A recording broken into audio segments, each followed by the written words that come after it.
Physics Class 11 Chapter 7 Systems of Particles and Rotational Motion. In the last class we have studied torque and angular momentum. Today we shall study conservation of angular momentum and equilibrium of a rigid body. So first let us understand conservation of angular momentum. The relation between torque and angular momentum for a system of particles is dl by dt equal to torque external.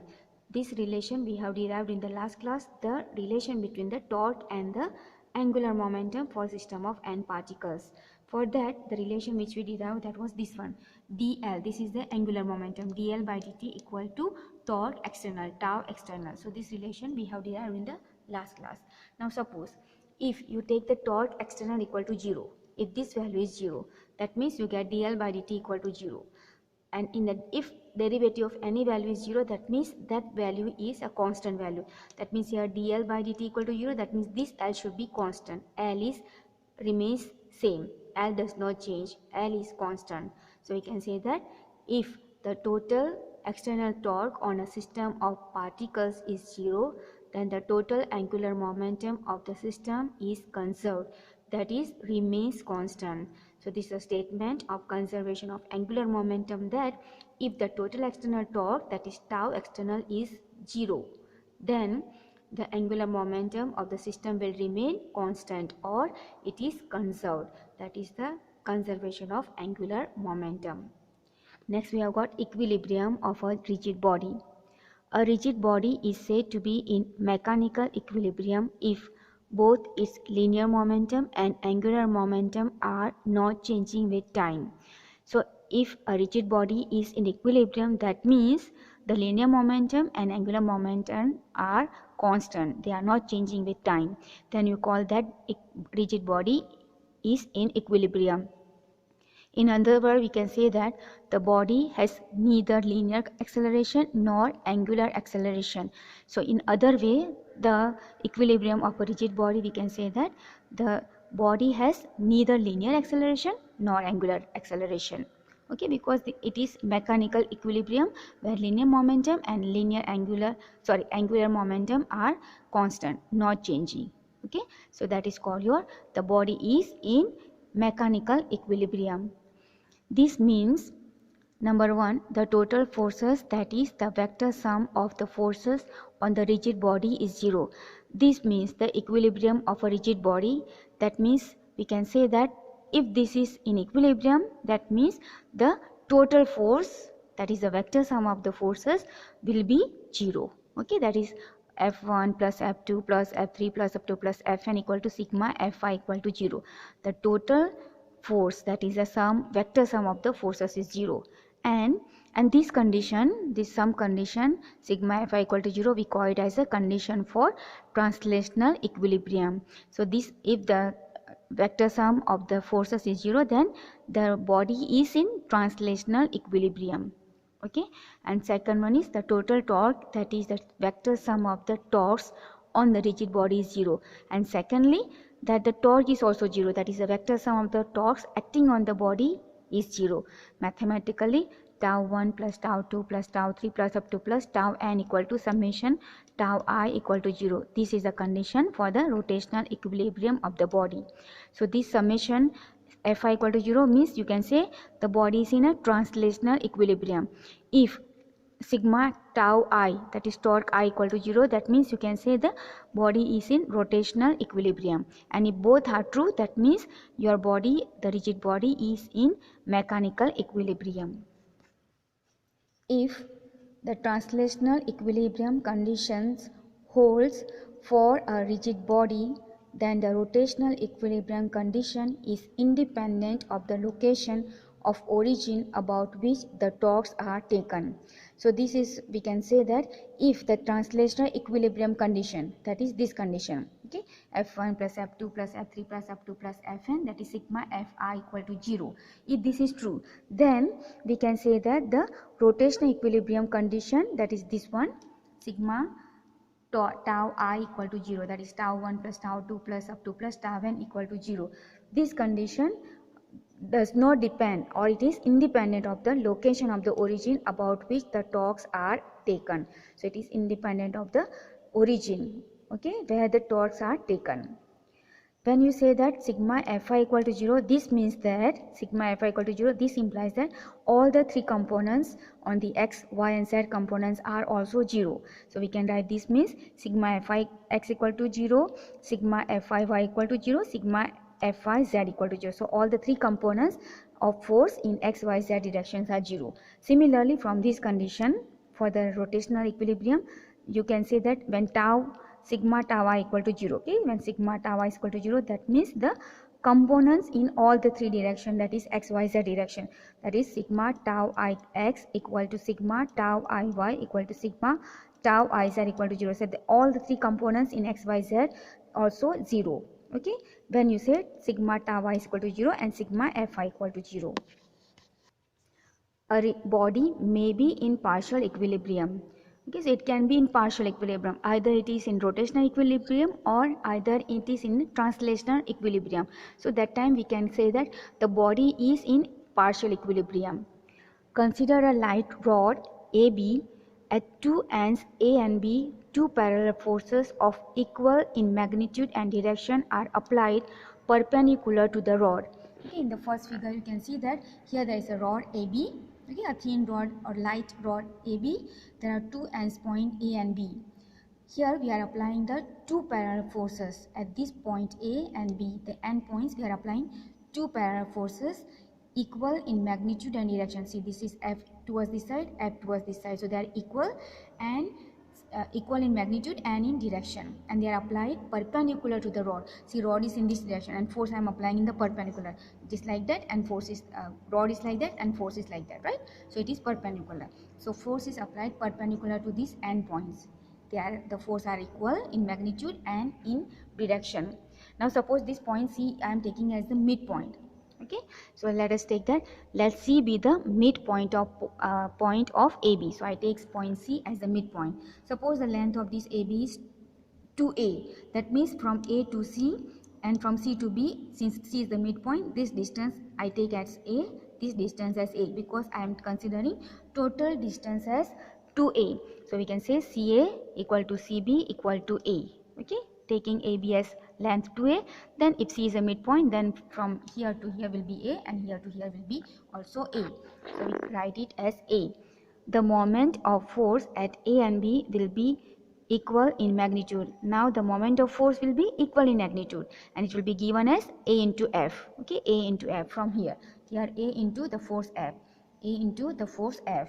Okay, so the magnitude is same, equal in magnitude. The force on both the end A and B, that is moment of force at A and B will be same, and it will magnitude will be A into F, AF, but opposite in sense. How can you say opposite in sense? Because this force is towards this side, so this will come move this side, right? And this is this side, so this will move like this, right? This force, if you talk about individual this force, then it should force like this, and if this force is towards this side, right? So what happens is they are in opposite in sense. Like this it comes, like this comes, so they are in opposite in sense. Okay, this is moment of force. Okay, so they are equal in magnitude AB, but sorry AF, but opposite in sense. Therefore net moment on rod is 0. So that means they are equal in magnitude and opposite in sense. That means the net moment on rod will be 0. Therefore system is in rotational equilibrium. So the system is in rotational, it will not start rotating, right? It is fixed because this side and this side is same force, so it will move like this, but it will not rotate. So we can say that the system is in rotational equilibrium, but it will not be in translational equilibrium because summation F is not equal to 0. But here the rod can move this side, right? Rod will move this side because the force is in this direction, but it will not move in a rotational motion. It will move towards this side because if you are pulling this side, both the side, it will come down. So it is not in translational equilibrium, but it is in the rotational equilibrium. The force at B is reversed. Then the rod has two forces of equal magnitude but acting in opposite direction applied perpendicular to the rod. Now in this second figure you can see that the force which was downward, okay, we are reversing it. So it is same force but applied upward, right? So the force which was here, we are reversing it, applied upward. right? So what happens is, now it is, the force is same as this force F. Okay, the force is same, but it is opposite in direction, right? This is this side, this is this side. So force is in this direction, one is upward. We have reversed the force. So force are same in magnitude, equal in magnitude, but acting in opposite direction and applied perpendicular, right? You can see it is perpendicular to the rod. Here at rod is like this, and this force is like this, and this force is upward, right? So that means they are perpendicular. The force is perpendicular to endpoints. The moment of both forces are equal, AF. Now the moment will be equal AF. Why? Because I am taking this distance as A, this distance as A, and this is perpendicular. So A into F and A into F. The moment of force is same in magnitude. Okay. Here moment of both forces are equal, that is AF, similar to the previous one. Okay. Same like the previous one, it is equal AF, but they are not opposite. They act in the same sense. Now here you can see how it is same sense. See, here you can see that it is turning over this side, right? If it is going here, then it will move this side, right? And here it is in this direction. If your force is like this, it will move this side. So the sense is in same direction. You can see the direction is same. This will move like this, this will move like this. So direction is same. Here what was? Direction is opposite. One is coming over this side, one is coming over this side. So here direction was opposite. Here sense is same. Okay, direction means sense is direction.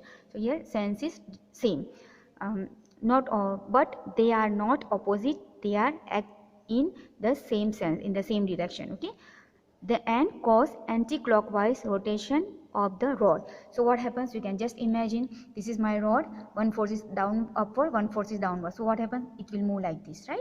So it will cause the rotation. So cause anti-clockwise rotation of the rod. So this rod, suppose it's my rod, it will start rotating, right, towards this side. So there will be rotation. Therefore body is in translational equilibrium but not in rotational equilibrium. So what happens here?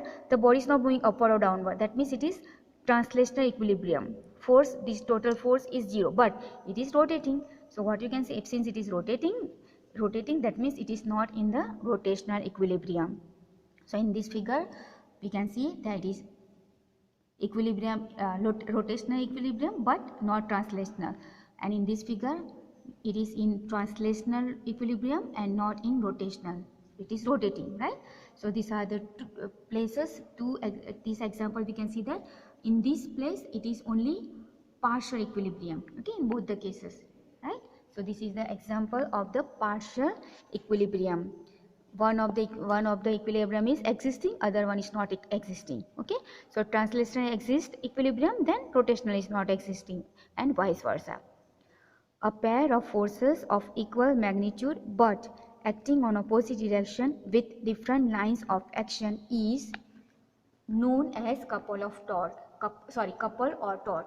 So now see, like these two forces, okay, they are equal in magnitude but acting on opposite direction. So this not this one you can think.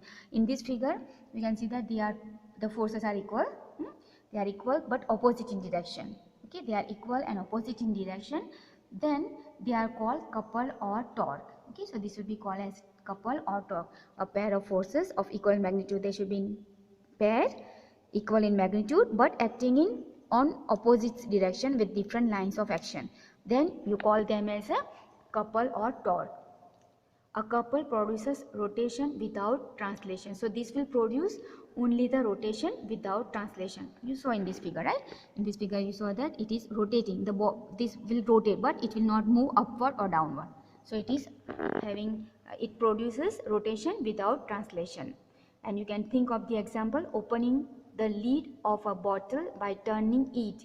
Our fingers are applying a couple to the lid. Now you know that you have got a bottle, suppose, okay, you have got bottle, and if you are turning over, so when you turn over a bottle lid, what happens is you are applying the couple and it opens, right? So there is a couple or torque. Another example, compass needle in the Earth's magnetic field. So if you place a compass needle in the Earth's magnetic field, it will always show north and south, right? So that also there is a force acting which is a couple. So you can see this lead is open, right? So here the force is applied, equal force, different in magnitude, opposite in direction, then you are applying the couple or a torque. And this is a compass needle, right? South and north. Okay, so here also is the couple of force or torque. Next we have got example 7.5. Find the torque of a force 7I cap plus 3j cap minus 5k cap about the origin. The force acts on a particle whose position vector is I cap minus j cap plus k cap. So here this position vector of a particle is given, that you call as a vector r equal to I cap minus j cap plus k cap. Okay, and this is the force.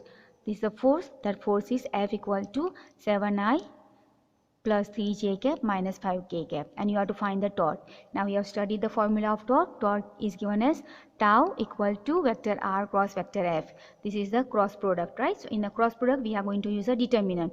So determinant, first row is I cap j cap k cap. Second row is the first vector here, that is r. So coefficient of I, j, k. So here I coefficient is 1, j coefficient is minus 1, and k coefficient is plus 1. Okay, similarly vector F, the coefficient of I, j, k. So 7, 3 and minus 5. If negative number is there, you have to consider the negative sign. Okay, now here we have to open the determinant. So you can open I cap, and if you are opening I cap, then so you can think that you can cover this column and this row. So remains here minus 1, 3, 1, 5, 1 minus 5. So I write here minus 1, 3, okay, here, and 1 minus 5 minus j cap. Now when you write j cap, you have to cover this column, second column, and first row. First row is always covered. So you can think this row is covered and this column is covered, this j column.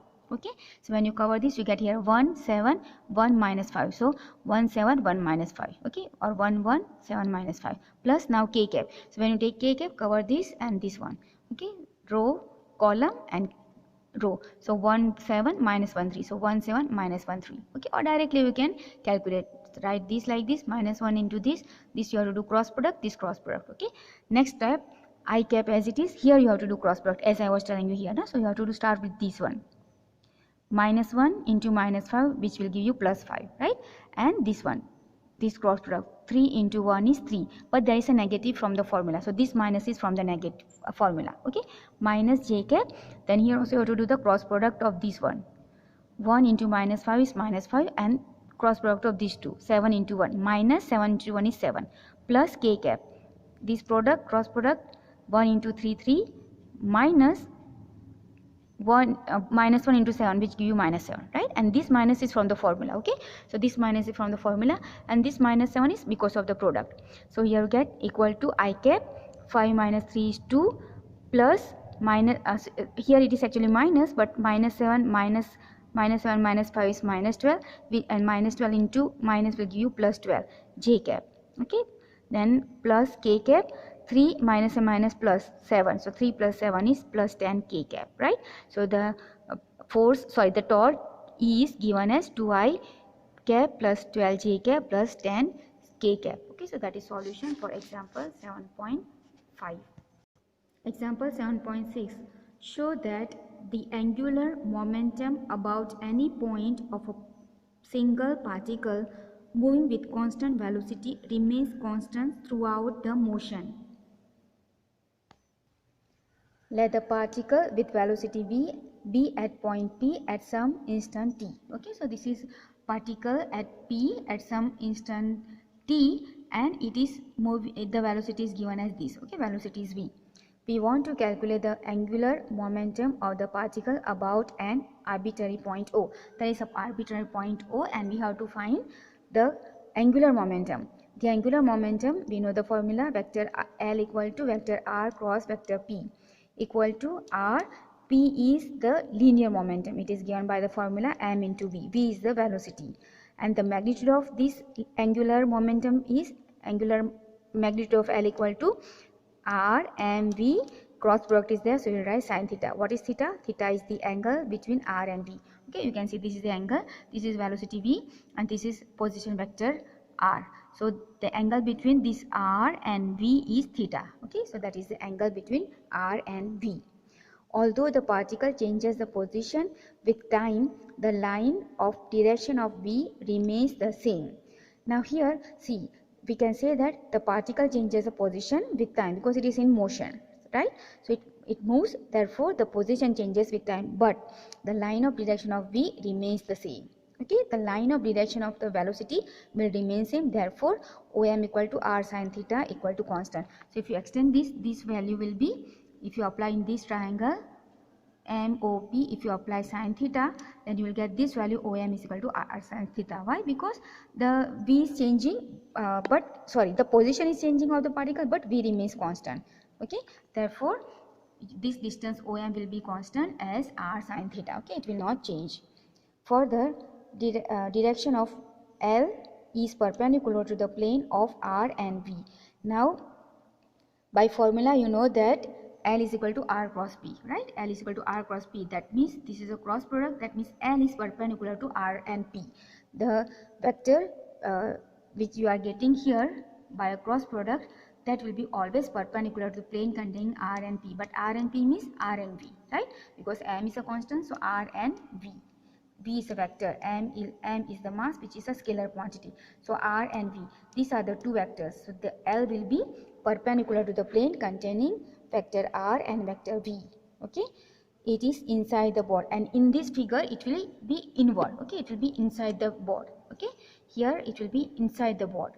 That is the direction we can find by the right-handed screw rule, which does not change with time, and this will not change, it will remain constant. Okay, it will remain same. Therefore L remains same in magnitude and direction and is conserved. So we can say that therefore the the angular momentum remains same in magnitude and direction, and it will not change. Okay, the direction is inward inside the board, and it is magnitude also remains the same, so it will remain constant. So that is solution for example 7.6. Example 7.7. Show that moment of a couple does not depend on the point about which you take the moments. Consider a couple as shown in the figure. Okay, so you can see the couple of force at point A, it is this side, and point B is this side, right? So we have got two forces acting at A and B. Okay, so these are couple of force. Why? Because they are same in magnitude. I have given you the definition before. When you see a couple or a torque, when a pair of forces, it has pair equal magnitude but acting on opposite direction. Okay, with a different lines of action. So you can see here the lines of action is this side, this line of action is this side. They are in same magnitude but opposite in direction and with a different lines of action. Okay, this line of action is this side, and this will be, if you extend, it will be this side, right? So they are the one acting on a rigid body. So they are acting on the rigid body, suppose AB. The forces F and minus F act respectively at point A and B of position vector R1 and R2 with respect to origin O. Here you can just maybe make a change. At point A, the minus F I have taken, and at point B, plus F. Okay, so maybe you can just interchange here. Okay, at A you can take as minus F, and at B you can take as plus F. Okay, plus F, minus F at A and B. So the forces negative F and positive F act respectively at points A and B, and position vector R1 and R2. So the position vector of point A is R1 and point B is R2. Okay, shown here in the figure you can see this is R1 and this is R2. So position vector of this point A is R1 and this point B is R2. Okay, so position vector with respect to the origin, and this is the origin O. The moment of couple equal to sum of the moments of the two forces making the couple. The total moment of couple will be sum of the moments of the two forces acting making the couple. Okay, so sum of these two forces. So we know that it is given as R1 cross F plus R2 cross F. Okay, this one R1 cross minus F and R2 cross plus F. So here R1 cross minus F plus R2 cross F. Okay, so this one if you take negative out, it is minus R1 cross F plus here R2 plus F. Now from these two I take F common, and this I'll write R2 which is positive right first and minus R1 negative right second.